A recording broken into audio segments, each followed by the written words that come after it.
সৎ সঙ্গে স্বর্গবাস, অসৎ সঙ্গে নরকবাস। একটি ভ্রমর ও একটি গোবর পোকা দুই বন্ধু ছিল। একদিন ভ্রমর উঠতে উঠতে গিয়ে গোবর পোকার কাছে বলল, বন্ধু, তোমারও পোকার জীবন, আমারও পোকার জীবন, কিন্তু দেখো আমাদের দুজনের জীবনে কতটা পার্থক্য।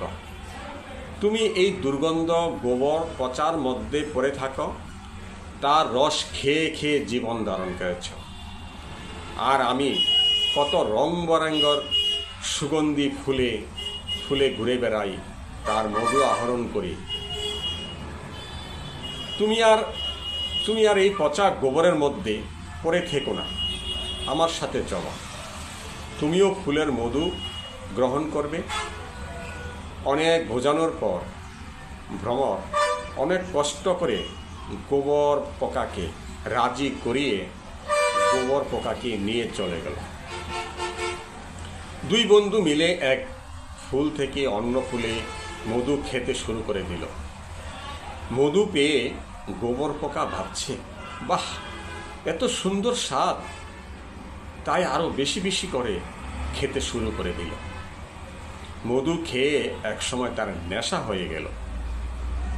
তখন গোবর পোকাটি নরম ফুলের মধ্যেই ঘুমিয়ে পড়ল। ক্রমশ সন্ধ্যা ঘনিয়ে এলো। সন্ধ্যার সময় প্রকৃতির নিয়মেই অনেক ফুলের পাপড়ি মুদে যায় বা বন্ধ হয়ে যায়। গোবর পোকাটি সেই ফুলটিতে ঘুমিয়েছিল, সেই ফুলটিও মুদে গেল, আর ভ্রমর তার নিজের বাসায় চলে গেল। পরদিন সকালে এক ভক্ত সেই ফুলটিকে তুলে নিয়ে পূজার উদ্দেশ্যে রওনা হলো। গোবর পোকা কিন্তু তখনও ফুলের মধ্যেই। এদিকে ভক্ত সেই ফুলটিকে চন্দন চর্চিত করে ভগবানের শ্রীচরণে অর্পণ করলেন। কিছু সময় পর ফুলটি যখন আবার প্রস্ফুটিত হয়ে ফুটেছিল, তখন ভয়ে ভয়ে গোবর পোকা তাকিয়ে দেখে, আমি কোথায় এলাম? আমি তো ভগবানের চরণে। আমি একটা গোবর পোকা, যার স্থান ছিল পচা দুর্গন্ধময় গোবরের মধ্যে, আর আমি সেই কিনা আজ জগৎপতির চরণে।